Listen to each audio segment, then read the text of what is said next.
Just a few little points, measuring the lever compared to the weight. I wish I could play your video, Gary. It's a fact, you say. The lever must be either the same weight as the mass, or at least half. It's a fact.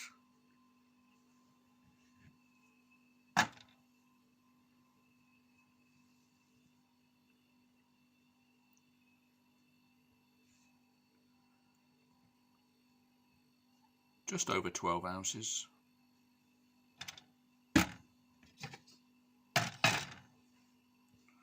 Lever. About 3 ounces. So slightly less than a quarter. That's the first thing. Perhaps you better reassess what you call facts.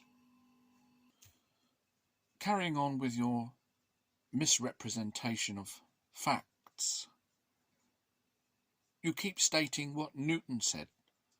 That Newton said that the force is equal to the speed. Double the speed is double the force. I don't think that's right. And I think any physicist will correct you. Newton didn't say that. Newton said the force is equal to the acceleration. Very different things, Gary. I don't want to say that you're lying about it. I'll be kind and I'll say that you conveniently misrepresent the truth. Or maybe you don't understand. But either way, it's to suit your own arguments and not in pursuit of the truth.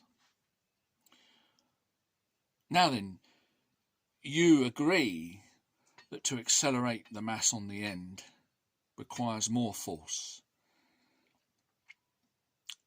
And you say, well, it requires double force, double the force from the spring to accelerate this weight to twice the velocity. And because we're using the same spring, it hasn't got double the force. So you would say, well, we half the weight. Therefore, the same spring would accelerate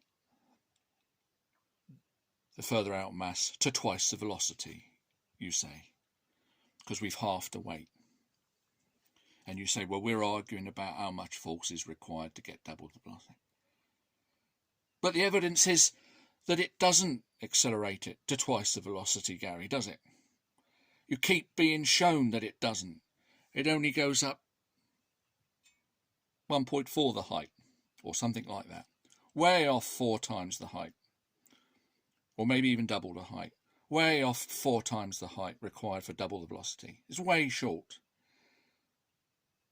So that's not the argument you can fall back on anymore. That the spring can launch the second lighter mass at the same velocity. Yes, it needs more force, you say, and we haven't got more force because we're using the same spring. But if we half the weight, that's the same thing. But the proof is it's not, Gary, is it? The evidence is not fitting your argument. And what do? And you do this time and time again. You change the subject. You bring up something else unrelated to this specific subject of the lever and the mass. I want to focus on one thing at a time and concentrate on it until you've got the right answer, and then you move on. But as soon as you get something you don't like, then you bring up the Eddington experiment. Or you'll bring up something else like it takes 25 times the energy to go 5 times as far. You throw in other things as a distraction or a diversion away from what we're talking about. Stop doing it.